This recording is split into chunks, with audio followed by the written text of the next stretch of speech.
Hey everybody, welcome back to Midnight Chat. It's me, Abby, again. I haven't put up a video in a few days, so today's my first one. I've been thinking about it for a few days, and I thought I'd put up some back contents about myself before I start interviewing people or like having other people that I want to chat with. So I thought the best way to do it is say what my backstory is so you guys know what it is about, and then when I'm interviewing other people I don't have to re-explain or explain my side because you guys as viewers will already know. So let me start my backstory. I started from when I came to New Zealand because Fiji life was a different life, and I think that needs a video for itself. So this is like a rundown. It's kind of a dark background, so I don't know how much I want to actually say, so there's some bits where I'll mellow it out and I might cut details out just because the actual story was a little bit more intense. So I'll start up from when I first came to New Zealand. It was, I think, December 24th 1999, so I was like about 10 years old. I came to New Zealand to live with my mom and her husband because life in Fiji was, the people I was living with, the lady passed away, so moved to New Zealand. Came here, I started school, I think it was at Mount Roscoe Intermediate. Oh no, May Road School up in Mount Roscoe, and then I went to Mount Roscoe Intermediate, then I moved to Keechley, then Bailey Road, then Penrose, then Samhain. So like school days. So when I was young, I started up with, when I was living with my mom, life was okay. Like I lived with her and her husband. He was a very bad person, as I should say. I don't know why you'd want to be a stepdad and hurt a child so much. I think he just got joy out of it, because I was still 10. I had no idea who he was, but he just enjoyed torturing me, and I'll explain some of the tortures he kind of did to why he was just a bad person. So yeah, I lived in only Mount Roscoe, then moved to Mangere, and then my mum was going over to Aussie, so I was living with my stepdad, and yeah, that's where like the problem started in my life, I think, where he's just not a nice guy. He had so much shit that he wasn't necessary and stuff like that. Like the older I get, I understand of the reason he showed me the hate, but I don't understand why that he would have still done it. Like my mom had gone to Aussie, we were living in Mangere, and I was going to Keechley Intermediate. I think I was about 10 years old or 11, 10 I think. And one day I was sick, so the sick bay teacher knew that if I was sick, if they call home, nobody's gonna answer it, I'm just gonna stay there. So she said, just go home. So I was like, oh, okay, I'll go home. So I went home, and he was home, and I didn't realize, but he was cheating on my mother with another lady, and I didn't understand the meaning of cheating back then. So I kind of left it. He told me, why are you home and stuff like that. I said I wasn't well. The teacher told me I could just go home, and he's like, oh, okay, go sleep and I'll talk to you later. So yeah, through the day I think I just slept. I wasn't well, and then that night, this is where his cruelty showed up, and he came up into the room, and he looked at me and he's like, get up. And I was like, what? And he's like, why did you come home early? I said I wasn't well. The teacher told me I can go come home because she knew that you weren't going to answer the phone, and I was just going to stay at school being crook until after school. So that's the reason. And he's like, well, what did you see? I said, I saw nothing. And he's like, okay then, take off all your clothes. And I was like, what? And he's like, take them all off. I'm kicking you out, and everything you've got right now is all mine, so you don't take nothing. Get out. And this is like about 11, 12 at night, and then he made me walk up my driveway like butt naked. 12 o'clock at night. What an asshole. And I was standing out there, I think, just crying on the corner of the curb just before our driveway.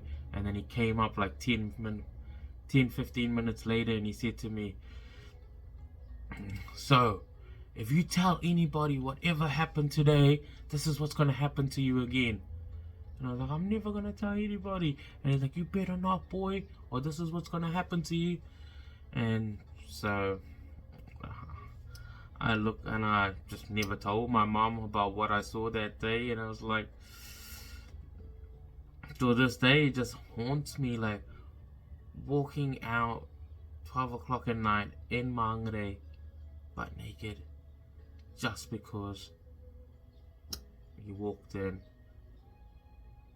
Wasn't even my fault. So I was like, what an asshole.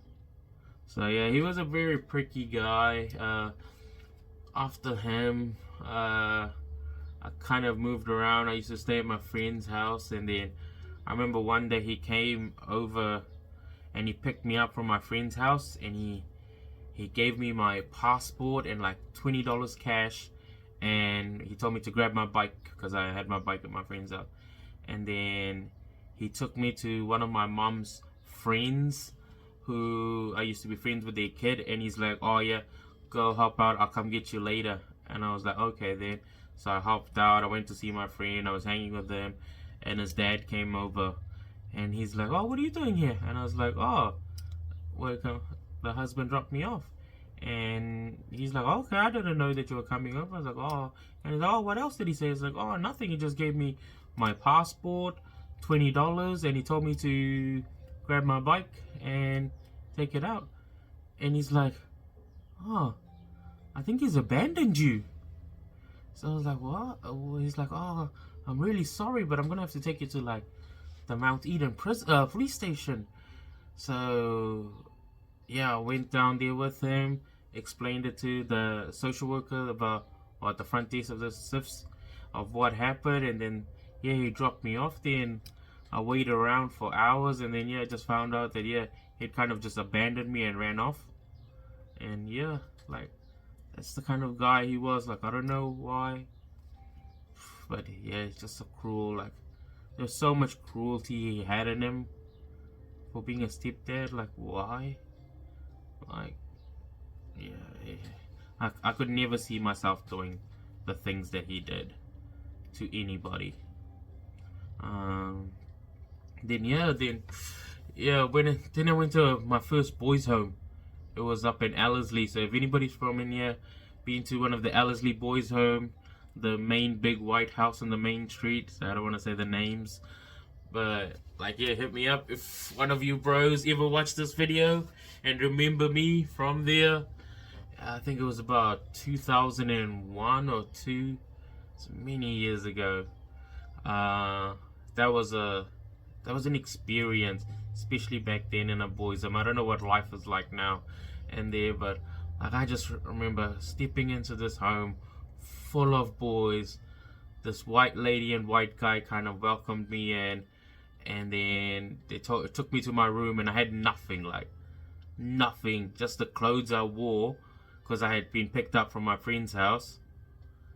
And yeah,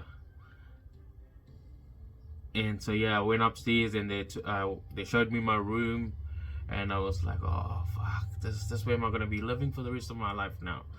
And that night I thought, like, they knocked at my door, the boys, and I thought it was like a welcoming thing.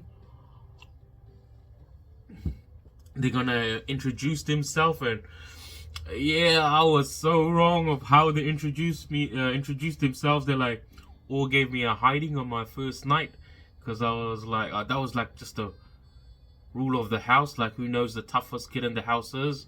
Like, he'll smash you and you just take it, or you can put up a fight. But then, like, I don't know, I was like tiny back then, and just, yeah, got a hiding. then realize that, oh yeah, keep your mouth shut, or like they're just gonna beat you up. Then yeah, it was like a Christian home too, so like you couldn't watch like cartoons anymore because a lot of thing was sinning, and like I really feel like the lady that ran that house looked at us as devils, because the husband was a very nice guy and I would never say anything bad about him. He taught me a lot, and a lot of morals that I picked up on from early stages. But the wife was a different story. She cared about, in the sense of, she provided us with clothes, food. Like she used to make like you'd have a breakfast, and then she'll make your morning tea, then your lunch, and then your dinner, and then your after dinner she used to make like toasts before go to bed, so you're not hungry. Like those things were real nice, but just how she was with us was a different thing. Like she would always distance herself. She wouldn't talk. Like she was like a prison warden. Didn't like just feed us and look after, like made sure we were always there and we didn't run away. But she was a prison warden. Yet her husband was a completely different guy. Like he took time to get to know me. He was an Irish man too, and like I'd never met an Irish man before him. And yeah, he was a tall guy, and he used to just tell me, Abby, nothing's gonna come easy to you in life. Like, you're tiny in this house. Nobody's ever gonna look after you, take care of you. The only person that can take care of you is yourself. So learn that now, or you're gonna struggle learning for your whole life. That I was like, shit. And like that was one of the things that I realized at a young age. Like, if I didn't take care of myself, nobody else will. Like after that, I had no mom, no dad, no brothers, no sisters, like nobody. So I was like, fuck, who, like if I die tomorrow, nobody would care. Like that's what I used to think every day when it was like just life. And I met a lot of kids in there, and I even thought, like, till then, that house humbled me in the sense of, I thought the cruelty that I got given from my stepfather and my parents, and the way I was treated was hard. And then I met other children in the boys' home where they were like, I felt like my background wasn't as bad. Like it never justified anything. Yet I was like, I wish I wasn't like, as long as at least it wasn't you, that I like my life wasn't your life. Like so it humbled me in the sense of that everybody went through hard times in life, and like there's some people just never get out of that. They just stay in hard times. And so yeah, I was there till I think I was 12 or 13, and I just had so much. I couldn't do that house anymore. Like it was a very Christian house, yet it wasn't God related. Like they had church every Sunday. There was a Friday afternoon prayers, and there was like a ladies' night on church on Tuesday. But the people that used to come to them, like the way they used to treat and look at us, like it was completely opposite to what they were reading. Like I had to read the Bible so much, because like TV wasn't like, we didn't get a lot of TV time because that was like devil. So we kind of read the Bible. I think I remember reading the Bible, and like it was just something to do, because like I think it was a whole year into living there before I got like a radio in my room. So like I just sat in my room, and it was like a prison. Like I got fed. Besides that, we just stayed in the room or just talked downstairs and played like Monopoly, Connect 4, Last Cards. Like we used to make so much games up, and then like it helped me later down in my life when I became a teacher, of just playing so much games that I taught so many games to kids, that just because we were so bored back in our life, that we just created all these card games to keep ourselves entertained. So it was a very struggling times. Like, there's boys in that home that I really want to meet again. Like, I don't know what happened with them. There's one guy that I'm still friends with on Facebook, and like he looks like he's doing well. But there was a kid, his name was Knocker. I don't even know if that was his real name or if that was just the name that everybody called him the house. But his name was Knocker, and he was such a cool guy. Like, he was one of my first moldy friends that was like, wasn't gonna beat me up for just being an Indian boy. Like, before that, anybody brown that like used to see me, they just wanted to beat me up because I was just a little Indian boy, and like, I was tiny. And yeah, I was just, so he was my first friend. So like, I wish I could run into him. I don't know what he's doing. I hope he's still alive and doing well. But yeah, I'd love to catch up with him and see what he remembers. And there was another boy named Justin who had a brother named Nathan, or we used to call him Nickelodeon. And yeah, I wonder what they up to. Like, I hope they did something or got out of the mess that we were all in back then. So yeah, those were some kids that from the first boys' home. After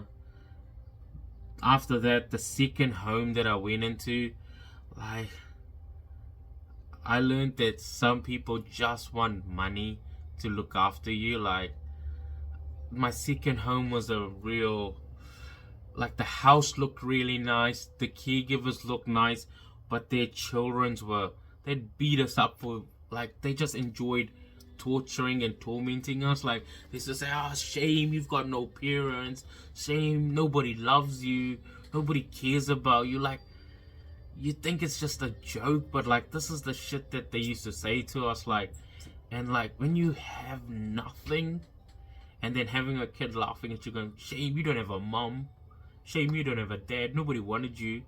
And like, fuck, it was like, I think that's where it took me into a hate level, where after that, if anybody kind of made fun of me, I'd just give them a hiding. I was like, fuck you, I don't give a shit about you. Like, everybody after that was dirt and just beneath me, I looked at, because nobody was ever gonna respect me or love me or care for me. So yeah, but those were the kids. And like, the caregivers knew. Like, that was the funniest thing, was like, you tell them that and they'll just be like, oh yeah, okay, yeah, go do something else, or just don't go near him. And you'll be like, this is your kids, and they're talking to us like that. And like, I remember telling my social worker as well, and she thought I was lying. Like, she used to tell me, like, don't make it up, nobody else has made that complaint. Yet I wasn't the only kid. So if you're one of the kids that lived with me in one of those homes, like, hit me up. Like, that's two of us will remember that, what life was like in that home. And then the third house I went to after that, because I think at the end I lost it and I gave the caregiver's son a hiding, and I got kicked out because they said, oh, I just flipped out of nowhere, just lost it and just started hitting his son. And so what they do is they just pull you out of one home and put you into another home that's just as bad, I realized, or worse the next time. And the third house that I went to, and that was the caregiver was the bishop. So there was a church that we used to go with him, and they used to give us one meal a day. Like, if that's a home that you remember me from, brother, I remember yous. And I wish I could put a face and a name to the guys that I lived with, but it was so long ago. And like, I remember like seeing those rooms and I thinking, oh yeah, that's the room that I'm gonna stay in. And then going downstairs to that area where there was just like sleeping bags, and that was our rooms. I was like, fuck, are we living in here? But it was like, what do? Sleep here or and still get fed or go run outside and fucking sleep under a bridge. That was like the only other option back then for me. I didn't have anybody, like no family to run back to. So it was like, fuck. And then I remember asking one of the kids, and I'm like, why do we get fed once a day? And he's like, that's just it is. So like, I think it was like $10 chips back like in 2002, 2003. So $10 chips was like still a big amount, and it was between like 4 of us kids.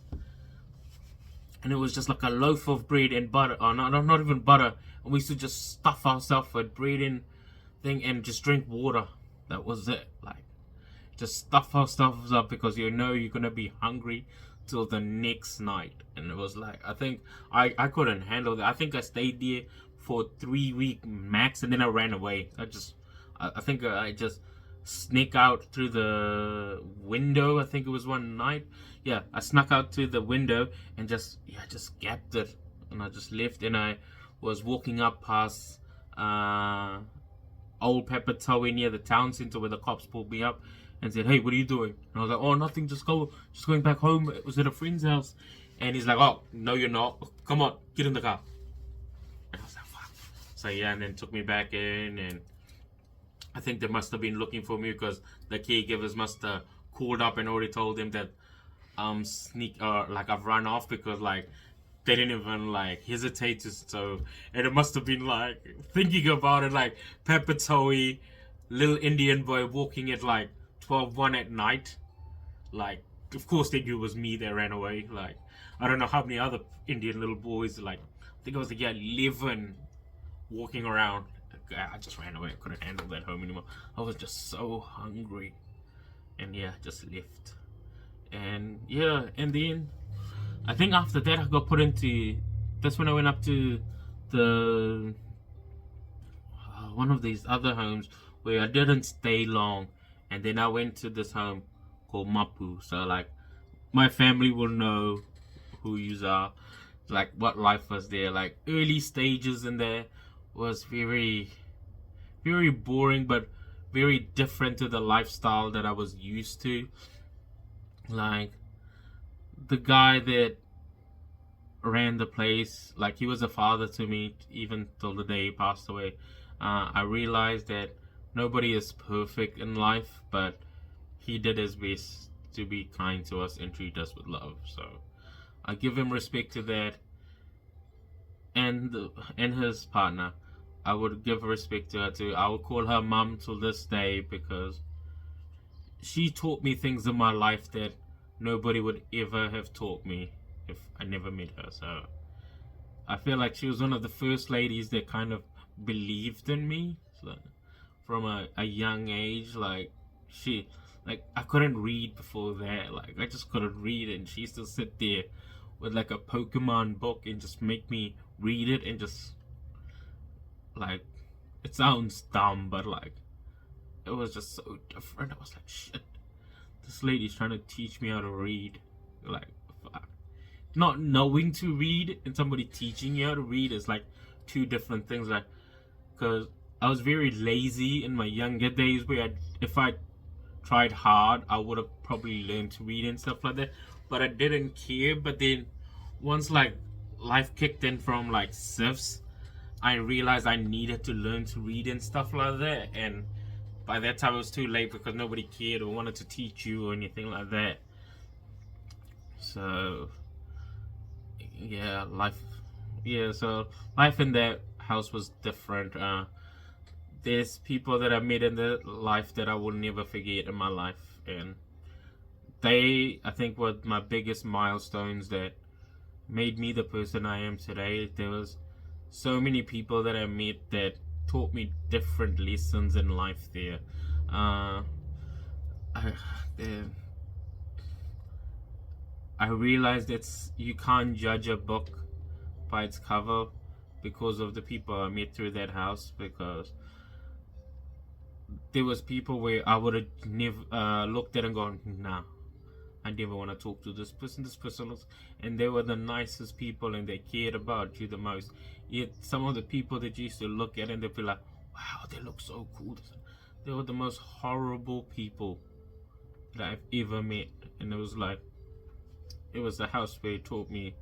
And all my friends that know me always know that I can get along with nearly everybody, I should say. Like, there's people that will just never like me because, I don't know, never like me, but I will never start hating you when I first meet you. So if you meet me, you talk to me, I will treat you as a respect. No, I will give you respect till you lose it, and then after that it's a different story. But till then, I start up with a clean slate. And that's because of one of the ladies that live in the home, that kind of, you start up fresh. Don't judge them by the way they look, the way they sound, the way they talk. Give them a clean slate, because that's what you'd want. You don't, when you see people look at you, you want them to just give you a clean slate, and then you can make your own choices there.